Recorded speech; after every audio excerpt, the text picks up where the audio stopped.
Back with you. It is Saturday morning. Thanks for coming around once again. We had 4th of July. Hopefully, everybody's 4th of July was safe and full of celebration as we celebrate America, right? So, anyhow, aside from all that, the on the other news, I guess the channel officially turned 11 years old. Yeah. So that's it's funny how that kind of happened when we were doing the channel in the very early days when we first started. We posted a Colt 1911 video. We were out actually horsing around and shooting around with it and kind of just making fun, and decided put that video up on the 4th of July. Actually, I think I've told this before, where the video was actually shot not intentionally for YouTube. It was actually filmed just for fun, if I recall right. And it was like when we actually ended up doing it for YouTube, uh, it was like it was something that we just put it on there. It was like, hey, we have this. Let's see what happens. And if I remember right, I think the video was done like a year prior to it or something. I don't remember exactly. It's been so long ago. Some of this stuff I forget what we did and how we did it in a sense. So, all right. So we're going to go ahead and read through your comments here. We have a nice little stack of comments to read. Again, just a reminder, like, your comments are the show. We do appreciate it. We appreciate you coming around and all the support you give us and everything. So, because without you, we don't have a show. All right. This one here is from Sean Lee. Morning, y'all. Enjoy hanging out this morning with my coffee in hand. Looking forward to seeing that new snubby of yours when the time comes. Yeah, we'll see. We'll see how what Colt is doing out there. I did talk to Olaf at Deer Hollow Grips. He had actually spoken to the Colt sales rep and everybody. They said that those are supposed to be dropping onto the market soon. We'll see what they look like, and we'll see how they shake out. We'll see what that ends up looking like. Basically, I've always kind of liked the snubby pythons because I remember, for me, back when I was early days. I mean, you're talking about 10 years ago or longer. I always heard, always those were always revered, and they were just stupid expensive. I mean, the skies were the limit on those things. They were almost reaching mythical prices. So now that we have an opportunity to get them as the new production and stronger built, it's like, hey, I want to try to see if I can get one. You guys know I have a stainless version, and I really enjoy it. It's actually a lot of fun for a snubby, if you will. It is a 2.5, so if it's under 3, some people get crazy to go, if it's a 3 inch, it's not a snubby. So it is under 3 inches. It's the 2.5. And for a snubby, like I said, it handles fairly well. It shoots fairly well. I talked about it in last week's show. If you are interested in getting one of those snubbies, you are definitely going to want to get the Deer Hollow service grips, because assuming that it is the same grips that mine came with, my stainless model, they're too thin, they hurt, they're not comfortable, it doesn't fill your hand enough. And the Deer Hollow grips are made to the old school specification, where they were slightly wider. The checkering is raised off the grip panel itself and does give you that better feel. And look better, really. So they're 100% worth it to pick those up if you're going to go do that. If you're going to be interested in buying one of those snubbies. Last I checked, he did have like 1 or 2 left in stock. So that's the thing. When he's got them in stock and something you want, you might want to scoop them up, because he does sell out quick. And then there's a time lapse between when he makes another batch of something. I've talked about this many times, because I know that people are getting frustrated. Not in stock, not in stock, not in stock. One-man operation. He's only making so many at a time, and then he lists them. And because of the demand is so high, it just gets bought up. So. All right, and this one here, Jeffrey Richardson, love the second thing. Yes, if you saw the second thing on last week's show, if you didn't, go check that out. And here's my buddy Led 8541. Led is always around and really cool stuff. He's got that new Traeger grill, and hopefully that's been working out for you, Led. And of course, it's Led. He's the barbecue master of YouTube, man. Great video, some great looking grips. Have a great weekend, and thank you, Led. We appreciate that. Jeffrey Richardson, great selection of tools. Good morning, sip of coffee, great video. Crazy Scotsman here, my buddy, my brother over there, Crazy Scotsman. Great show, brother, and you bring up excellent points about how grips can shrink and change over time. Folks have to remember you don't know the person before if they stored them or cared, how it was cared for. It's a risk. Always impressed by Deer Hollow top-notch grips. Yes, Deer Hollow is definitely. And those of you that have a set, you know already. But yeah, we're talking about the type of these grips, the ones that were on the Colts during the 50s and the 60s, to my knowledge, that I saw. And I think there was another company called Franzite that was doing similar stuff. The Franzi or Franzite grips or whatever. I saw some of those. They're marbled or melotted or whatever you want to call them. They shrink, they warp, they do weird stuff. I don't know. I gotta say, like, I researched the hell out of it myself. I'm using similar materials that they use, and yeah, I mean the stuff does. I mean, here's a set that I had made some time ago and has been off a gun. Of course, I just kind of threw them in a box and just kind of left them, and this has got a bow in it now. It is warped, so it does happen. I don't, hands. They don't do this anymore. They don't make this stuff anymore. Probably a good example right there why they don't do it anymore. So, excuse me. All right. But that is true. I mean, you don't know. I mean, Crazy Scotsman's, got a really good, this is a good comment about you don't know how they were stored. You don't know how they were cared for. I mean, were they in a shoebox under somebody's bed while the guy smoked cigars in the house? I mean, you don't. Yeah. So anyway, moving on here. Bohemian Hunting Club, good show, JW. Thank you, Bohemian Hunting Club. Those guys are always fun out there doing their excursions and hunting and all that awesome stuff. Slim Fire 85 or 5475. I don't know why. I'm not sure if those, like, what comes after the names again. So I'm not sure if it's part of your name or if it's something that just got auto generated for you. But I just know you as Slim. Is that okay? Good morning, JW, and I hope all is well. The revolvers are looking awesome today, and the new grips will look nice on your future revolver. Thanks for the show, Slim. I appreciate that. All right, and then this one here is from a name that I cannot pronounce or read. I'm sorry. I also got my Deer Hollow service grips today, but I requested grips a lot more grain. They are gorgeous. So Deer Hollow, I learned from you, and Ballastall from Hickok 45. Darn internet is getting to be expensive. Yes, as you guys see, I don't know if you can see off here. Yeah, Ballastall is, yeah.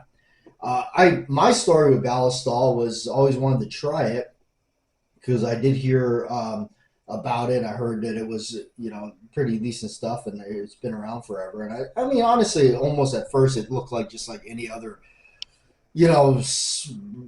generic looking, or maybe not generic, but just another lubricant that you could buy in a Dick's Sporting Goods or something like that. To me. But I, kind of always wanted. But again, I think still to this day, Bob Hartman was used to be a longtime viewer. I haven't heard from him on the channel. For all we know, he's still watching. But Bob, if you're still watching, we're still talking about you. Anyway, he was very courteous to send me a bottle of the stuff when I was on the island, and I could not get it for the life of me. And once that had happened and he sent me that and I started using it, my experience with the stuff was living on the island, which is damn near 100% humidity. There's salt in the air, obviously, because they're surrounded by the ocean, the Pacific Ocean. We're out in the middle of the Pacific Ocean. Um, and once I started using Ballistol, things didn't rust anymore. Whatever I put this stuff on, uh, it just didn't rust. So, and I still have kind of this like old habit die hard thing where I will take like, see, that's why I keep the liquid stuff here, just the non aerosol, which is actually what Bob originally sent me. Um, Not that bottle, but I've gone through many. But I would paint it and then take a paintbrush, like one of the cheap hardware store paintbrushes, and just dedicate it for Ballistol and just paint my, whatever it is all over it. Leave a heavy coating of the stuff, and then that's the way I store it. And that's like I said, that's the old habits from the island because if you didn't do something like that, you could very well go back to your prized pieces and possessions and things you spent your hard-earned money on, and it'd be just full of rust, pitted, whatever, and just destroyed. So I still have that, thing in my head about it, and so I still slather this stuff all over this stuff, even what little I have left. I want to, take care of it. So yeah, but yeah, that's been my story with Ballastol. Ever since then, I've just pretty much used that. On my slides for my like 1911 stuff, I have been liking the Ultima Lube by Wilson Combat. They do have different viscosities. This one's the universal. During the summertime, the summer heat out here, usually use something more of a dense viscosity, such as the universal or just the straight grease. And then during the winter, they have something called the light oil, and I use that. And that's strictly for the slide and the frame movement on the 1911s, because that's the one I shoot. The auto. If I shoot auto pistols, that's it. And that's what I shoot. Pretty much narrow the things down to that. But anyhow, that's but more other than that, straight like rust prohibitive. Anything just to slather on the gun, Ballistol. Ballistol's my go-to. All right, and here we go. Oh wait, I'm sorry. We got one here from Cap, and almost thought the list was over, but it's not. Thank gosh. Everybody here commenting, right? Cap, like hearing stories on how one determines what to sell or trade in for the next gun. Of course, sometimes we have regrets later, but that's life. Yes, that is. I have some regrets of some stuff that I sold off because, in a way, I know I'll probably never get one again or afford one again. So there is that. But but yeah, that's life. Safe queens or not, we got your back, Matt Jack. I appreciate that. Yeah, those of you that have been hanging around with me on the channel here quite for over the years, I did get away from safe queens. I did kind of start shying away from them because it was just. I felt anytime I had something that I felt like you had the white glove and pull it out, and I did. I had one that was like literally like a white glove kind of treatment. And it was this Colt Combat Commander. It was in royal blue. The stampings were all inlaid with gold, and the sides of the hammer were jeweled, and it was just so pretty. But I knew I was never going to shoot this thing. I mean, you didn't even want to pull the slide back. And it was like, over time, I just went, you know what? Should I have sold it? I don't know. I don't know. I didn't really like the fact that there was nothing you could do with it. Well, you could. I mean, by all means, you could have shot it. Then again, you can take a Rolls Royce and go off-roading with it if you want. Um, but it was just something that I ended. I let it go, and then that kind of snowballed into like, you know what? If what it justified for me was once, like, I'll give you this example here. This will be my example. Once I had gotten the 6-inch barrel Colt Python, and I started messing around with it quite often and shooting it quite often, I realized that the quality and how it was holding up and the accuracy of it, obviously it's more accurate than I could ever be. It just, to me, was like, wow, this thing is really awesome. And I love the fact that if I'm, take it out, you shoot magnums, you shoot 38s, you shoot 38s all day. And if you want something more powerful, you can throw magnums in there. I've shot some pretty nuclear magnums out of it, not a lot, but I did shoot a fair amount of that. And mostly, definitely some, basically the Magnum, my 357 Magnum loads that I shot out of it were pretty much, I wouldn't say they're full on like federal red box stuff. I don't know if you guys ever shot any of that stuff, but that stuff is really hot. Or Buffalo Bore or something like that. Nothing like that, but pretty stable run of the mill stuff. And it'll handle it. And so the more I spent time with it and shelved the other revolvers and just kind of went, you know what? I really don't need this one. I really don't need that one. So my justification was, if I wasn't taking it out to the range anymore, wasn't really, when was the last time I even dragged it out, did anything with it? I started saying, you know what? I'll let it go. Turn it into some money, put the money up, or sometimes things happen. Oh, well, I want that new Python. Well, what do I sell? We go through the gauntlet. What can I get rid of to buy this? Because I'm a clock puncher. I'm a 9 to 5er, and those checks are only so much at the end of the month, and the other numbers at the end of the month seem to always exceed those. So you got to kind of do what you got to do, and a lot of times, so between the two, basically that is what indicates me as selling some stuff. And honestly, lightening the load has been a lot easier and more open to getting things and looking at things, so that way, it's not so much, not a whole bunch of stuff. I'm not trying to collect or amass, many anymore. It's like, and one time, like I said, living in Hawaii and doing all that, it was like, I was like, oh, another one. I'm like, I had to, put another brick in the wall, and how big can the wall get? So it was fun. But anyway, all right, here we got one here from Gray Ghost. Gray Ghost has said, hey, where's Joe P, guys? Where's Joe P? Joe P is not, I did not see his comment. Joe P, we're going to swig a coffee for Joe P anyway. And all the working stiffs out there. But Joe, where are you? You did not comment, Joe. Still mention your name. All right. Gray Ghost has said, hey, JW, great show today. FYI, there's a guy on here ripping up the Colt 01970A1CS Traveler channel. Thought you might be interested in this video. He's not high on the 1911 Classic either. Your opinion, thank you. Don't know the channel. Honestly, I don't really watch too much of the other videos, gun related stuff too much anymore. What you're talking about is actually this gun right here, which is funny because we brought out the newer Colts. This is the new, well, I get not really new, I guess, because I bought mine when it first came out. The classic model, basically their government model, which is the plain Jane, no frills, no thrills, 45 caliber, the real caliber, right?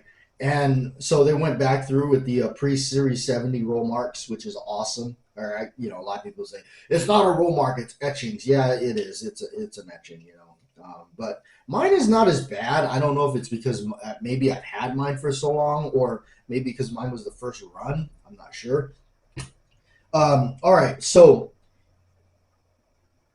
people that are, I guess, unhappy with this, I'll tell you right now, I won't even beat around the bush. I love this 1911. I really do. It is my favorite. If I'm going to shoot the 45, this is it right here. This is what I grab. It's my blaster. I've shot so many rounds of 45 out of it, and you know what? It rattles a little bit, but it is not bad. I've got older Colts from like the 70s that you could almost lift the frame or the slide off the frame. It rattles that bad. This one's nowhere near that bad. So, or especially like an older Gold Cup. an older Gold Cup, you can actually hear the thing rattling around real bad, like a bad four-wheel drive with the shocks broken out. So anyway, I really like it. This is mine. You know, like I said, I've had this since it first came out. I paid around seven for mine, I believe, at a gun show. Went out searching for it right away when I heard it was out. I even carried it for some time when I was at the range, and of course, you know, I was working at the range at the time, the indoor range, so I was shooting this quite often, quite a bit. This is something I won't get rid of. I just won't sell it because it's just super cool. I love it, and uh, it just basically it's all the configuration of the old school thing. Now, kind of you know, and then of course nowadays I shoot mostly something like this, which is this has become this is kind of my go-to, and this one here is a Colt lightweight Commander in 9 millimeter. Now that one, you know, that one's been shot a bit, you know, it rattles, you know, but I, you know what, I mean, the rattling thing, it's just what it is. I mean, you pick up one of those old GI guns, and I mean that thing rattles. I've had some of those where, man, I mean, I tell you, but so you know, you're going to get some movement in there, but you know what? That movement helps with some reliability. But okay, so here's I guess my take on if there is, you know, the people that are negative on these things. Oh, by the way, this one is a newer model. It's a Series 80. A lot of people don't like Series 80. I don't mind it. It's not a deal breaker for me at all. In fact, that trigger pull is, I mean, I guess if you're going to have a Series 80, you might as well have a Colt because the trigger pulls really, you can't, I couldn't tell you the difference between, yeah, there is no difference to me between this 70 series and this 80 series. There's none. There's still a slight creep and then it breaks, you know, and honestly, you know, at the range, I mean, I can't hit the broadside of the barn anyway. So anyway, but this one here is a newer model, and it's roll marked. This is actually roll marked. This is not etched. These are actual roll mark stampings on this lightweight Commander 9 millimeter. You know, got the serrations on the front, which actually do help, by the way. You would think this would not, but it does. It actually does help. I was surprised at that when I first got this thing. But this one here, you know, anyway, so I guess for me, the negative thing comes from is I guess what would be your expectations? What are you expecting to get? Bottom line is, be it Colt, T-Sauce, or, you know, any of the other, you know, Garrison, whatever, I don't know, even Springfield Armory. Okay. Now, Colt does have a 25 or $2,300 one. I think, what is it, the something custom shop one. So does Springfield Armory. That's why Springfield Armory is actually, to me, as far as the 1911 company goes, a company that makes 1911. Of course, they make other firearms, but the 1911s in general, their 1911 line I really like is because they got everything from the mil spec, I guess the government model, all the way up to a $3,500 model, you know, called like used to be called the professional model, which I don't think they make anymore, which is a shame because I heard that's a really good gun. I never got one or saw one. But anyway, the question is, what are you expecting? It's a production model. Anything. It comes on the assembly line. It is assembled. It is boxed and shipped out, regardless of whose name is on that slide. That's how it goes. Okay. Granted, you know, these things are, you know, every inflation is just it's just an evil thing that happens. Like I said, when I first picked up mine, it was $700, and that was what Colt intended it to be, from what I understand when I first heard about it coming out. $700. I think it was MSRP for like 8, maybe, but I picked up. You know, anytime MSRP, you can always imagine it being under. Now, I mean, I do know with inflation and everything, but you're talking about. I mean, I don't know when when I first heard about that was, but um, you're talking about the inflation and everything like that, and most of these dealers, they're having to pay up, for them. So I think you could still. I've heard people scoring these for the 8 and whatnot, which is still a damn good deal. I'll tell you right now, if I knowing what I know about it now, and I didn't have one, I'd still pay $1,000 for it. I'd probably have to put it on layaway. Or something like that, but I still think it's the cool factor. Now, I'm a fan of Colt. I like their history. I like their name. I like their logo. I like, just it's something cool about it. It is kind of a name thing for me. I do like their name. I do like their what they're associated with and all that. It's the granddaddy. It's like they have that strong name behind it. But I also recognize what are you expecting out of it? What are you trying to get out of it? I never saw the fella's video that you're talking about, or I'm not bashing him or whatever they. um, I'm not. I'm just saying that from my perspective, if I pick up one of these, I know what I'm getting. It's a production line, 1911. It just happens to have Colt's name on it. Some people say, well, Colt is, it's not Colt, it's CZ. Colt hasn't been Colt for a long time. Uh, but honestly, CZ taking over was probably the best thing that ever happened. That they gave us the Python, they gave us the Anaconda, and now with the Anaconda out in 45 Colt, my friend really wants one of those. So it's cool. I think it's the best thing that ever happened. It's awesome, and they brought back a lot of stuff. If you actually watch the interview with the fella that I'm guessing it's the new owners or whatever, or people. Basically, it's not ownership. It's like working for a company, and like all of a sudden the store manager quits, and then you got another store manager. The name, did the store change? No, it stays the same. It's just the guy in the office is different. So anyway, but it's what it. I'm really happy with mine. I have no arguments or issues with it. I've had it for a long time. The only negative, if I was going to choose a negative, the only negative I would say is, I mean, uh, get rid of this etching crap. I think it's really piss poor on their part. I will say that straight out. Yeah, I think that's piss poor. I don't know why they did it. This wasn't the only one I saw that has it. The Combat Elite that I used to have, it was the same. Now that one had really horrible etching marks because it was like actually like almost like slag built up on it. Now I will say I'll knock them for that all day long. That's horrible. They should have never have done that. They should be role marking their things. They should be for a company, and especially when they use that slogan about like history and remaining traditional or whatever. Yeah, well, keep that tradition and role mark your stuff. Don't use this etch laser crap pen. I'll knock them all day long for that. But I still like the 1911 but that they make. This is a fine one. I've always kept it. Always, even though I don't shoot it as much, but I still it's ready to go. I mean, I'll always have it and always kind of shoot it and everything. So that one I like. So and mostly what I shoot now is the lightweight Commander 9. I think that's my go-to. Even so, but really, I mean, if you're, if it was, if you were really, if you're not satisfied with something like this, you could start, I mean, go spend 4 or 5 grand on a custom built, whatever.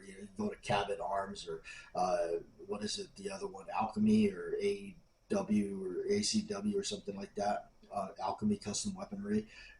Those guys, I mean, they put out a really nice throwback looking thing to the old original, like kind of a government model, commercial model that they had out back in the the war days.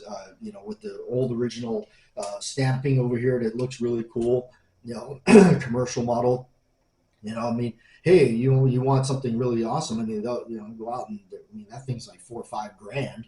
Or Les Bear or Wilson Combat or Ed Brown, and you can do that. I won't. I don't have that kind of script in my pocket. I don't. I mean, I gotta. I mean these are not cheap for me. These are not. I mean, this one was doable for me, but I think that these right here, these are, um, MSRP for a pretty penny. I didn't, I got mine, I guess before prices went up or whatever. But um, it does, they're not cheap, but I mean they're not $5,000. So anyway, I'm gonna get out of here. Let you guys go. Hopefully you enjoyed the show. Appreciate it. Again, I'm not knocking the guy or whoever he is or they are that did the video on that. I'm just telling you that I'm satisfied with mine. And really, bottom line is still production 1911, regardless of whose name is on it. So anyway, see ya.